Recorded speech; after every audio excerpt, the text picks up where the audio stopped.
Hi class, and welcome to my remote management presentation. My name is Jeremy Dumiso. So some of the challenges of managing a remote team can be communication. Communication is a big factor when it comes to working as a team, whether it's remote or not. Communication is needed for pretty much every job that you will have. if if you're not creating strong lines of communication so people can understand what they need to be doing or what they should be doing instead of just sitting there waiting trying to figure out themselves, if you have those open lines of communication and they're aware of everything that's going on, that's just going to create that productivity for your team. Another issue that can come from remote work is isolation.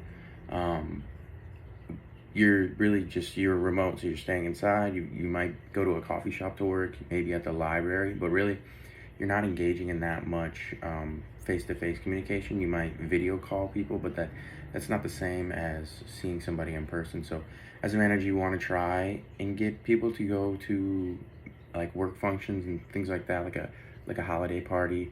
Have something like that where you have it at the main office, and if they want to, they can come to the holiday party or something along those lines.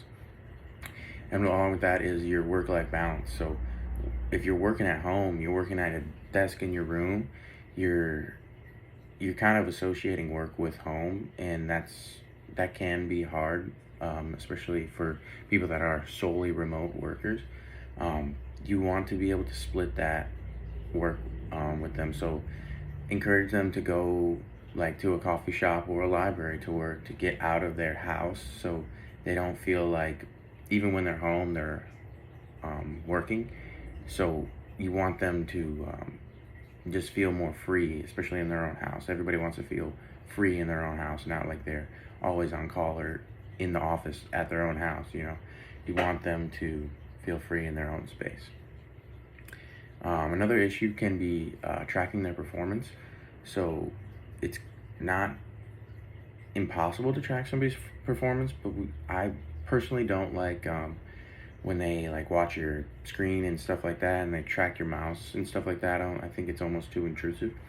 I think that you can just have like WOR reports, like weekly reports on say what you did, and that's kind of how you would track it.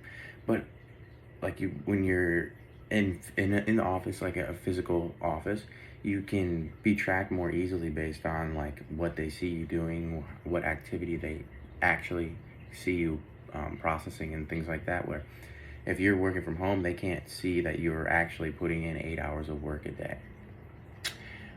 So my history with remote work, in the Air Force, we didn't really have any remote work per se, but with that COVID and everything, we did have to take some time off. But actually, with my current position, I'm in SkillBridge right now. It's almost solely remote, kind of. We have an office down in Texas, but I have only gone there twice for some training things.